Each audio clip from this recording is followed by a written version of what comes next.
Bonjour, je poste aujourd'hui un message sur ce site, car je suis en quête de réponse. J'ai emménagé il y a tout juste 2 mois dans mon nouvel appartement. Il y a environ une semaine, j'ai décollé le papier peint pour peindre les murs, et je me suis rendu compte qu'à un endroit le papier peint dissimulait un trou dans lequel j'ai trouvé un carnet. Le trou était profond dans le mur, mais l'épaisseur du carnet comblait sa largeur, ce qui rendait le trou absolument invisible une fois recouvert. Il n'y a aucun nom, ni aucune date dessus. Je n'en ai pas parlé au propriétaire parce qu'il était injoignable, et je ne veux pas contacter le ou les anciens locataires sans passer par lui. Si quelqu'un pouvait m'apporter un début de réponse quant à ce qu'il y a dans ce carnet, je lui en serais très reconnaissant. Voici ce que j'ai trouvé dans le carnet. Aujourd'hui, je suis descendu à la cave, pour la première fois depuis que j'habite ici. Je voulais y amener mon vieux meuble télé. Il n'est pas abîmé, mais j'en ai trouvé un qui me plaît mieux. Alors, j'ai voulu le descendre, des fois que je puisse le revendre ou le donner à quelqu'un d'autre. En arrivant dans la cave, malgré le fait que la lumière soit très faible, j'ai trouvé mon box assez vite, parce qu'il porte le numéro de mon appartement.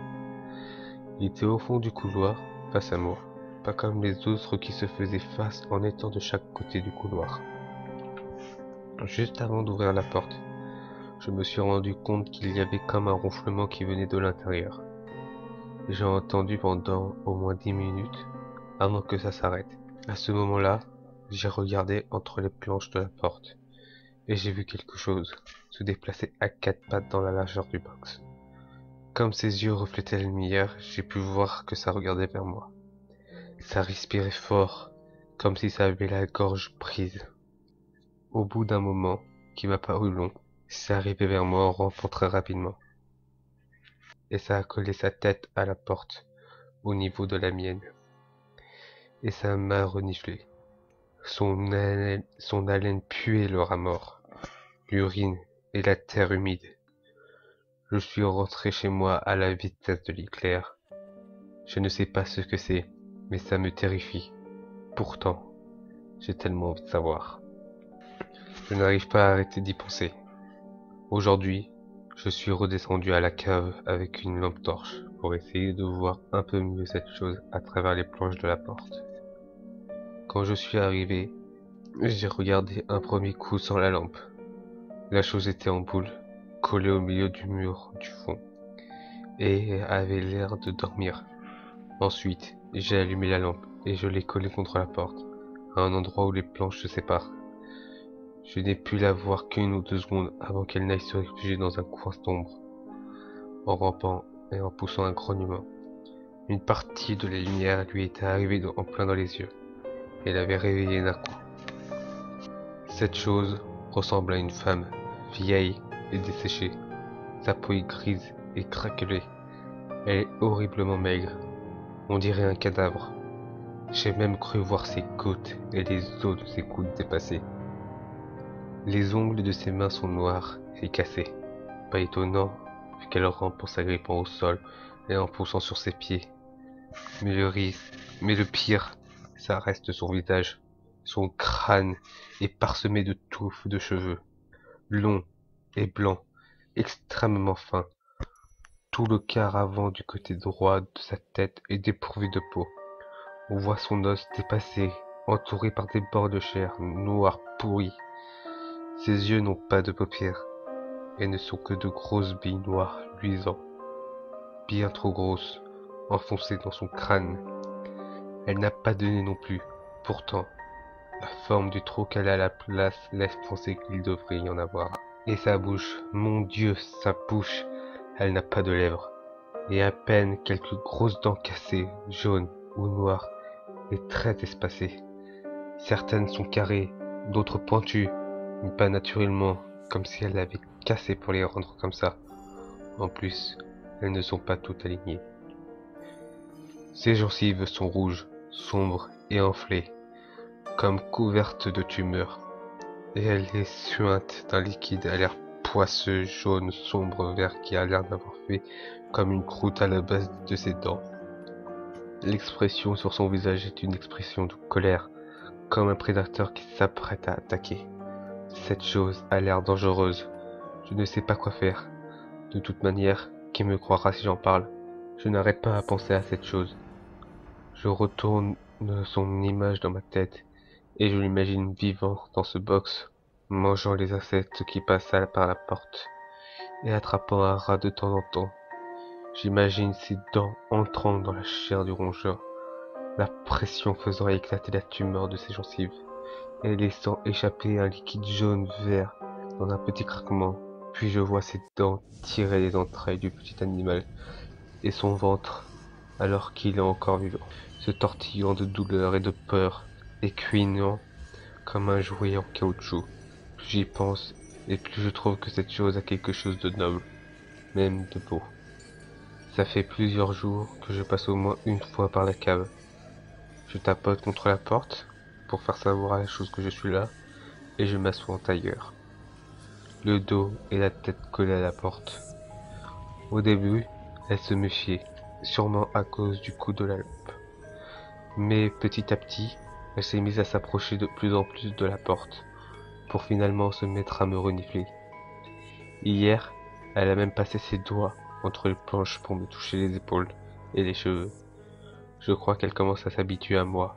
À vrai dire, même moi je m'habitue à elle. Et au final, son haleine n'est pas si dérangeante que ça. Je le savais. Elle s'est habituée à moi. Et ça fait même plusieurs jours que quand j'arrive, je l'entends venir à la porte pendant que je traverse la cave. Elle sait que c'est moi. Elle a même l'air heureuse de me voir.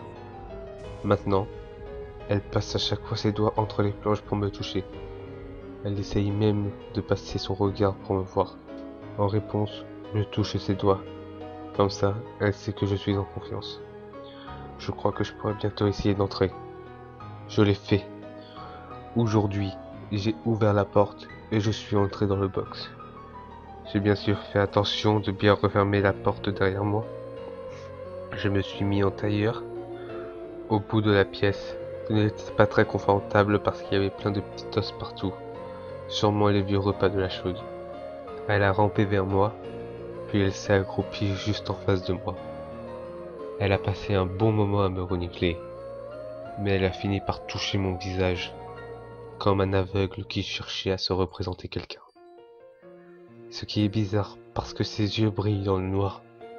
Ça voudrait dire qu'elle peut voir dans l'obscurité normalement. Néanmoins, je l'ai laissé faire, et tout s'est bien passé. La voisine du premier m'espionne. Aujourd'hui, en descendant l'escalier, elle a ouvert sa porte, pile quand je suis passé devant chez elle. Elle m'a dit que ça suffisait, que tous les jours elle m'entendait descendre à la cave. Elle m'a demandé ce que je pouvais bien y fabriquer. Je lui ai répondu de s'occuper de son gros cul flasque et de laisser les gens utiles à la société vivre comme ils le voulaient. Elle a tellement été choquée qu'elle est rentrée chez elle et a verrouillé sa porte. Espèce de vieille pute. Je n'ai aucun compte à lui rendre, non mais... Hier, ma pauvre petite chose avait l'air très mal au point. Je ne savais pas ce qu'elle avait. Elle était adossée au mur du fond, les bras le long du corps. Quand je suis arrivé, elle poussait comme des cris de douleur. J'ai essayé de comprendre ce qui n'allait pas. Elle n'avait pourtant pas l'air blessée, ou quoi que ce soit. En tout cas, elle a dû comprendre que je cherchais à l'aider puisqu'elle a fini par me regarder. Elle a même montré sa bouche ouverte du doigt. J'ai tout de suite compris qu'elle avait faim. Je lui ai donc descendu une entrecôte que j'avais dans le frigo. Je me suis dit qu'elle préférerait crue, et j'ai eu raison. Dorénavant, je vais lui apporter à manger tous les jours. Comme ça, elle ne manquera de rien. Et au moins, comme elle n'a pas l'air déféquée, ou peut-être qu'elle est scatophage, je n'aurai pas à nettoyer.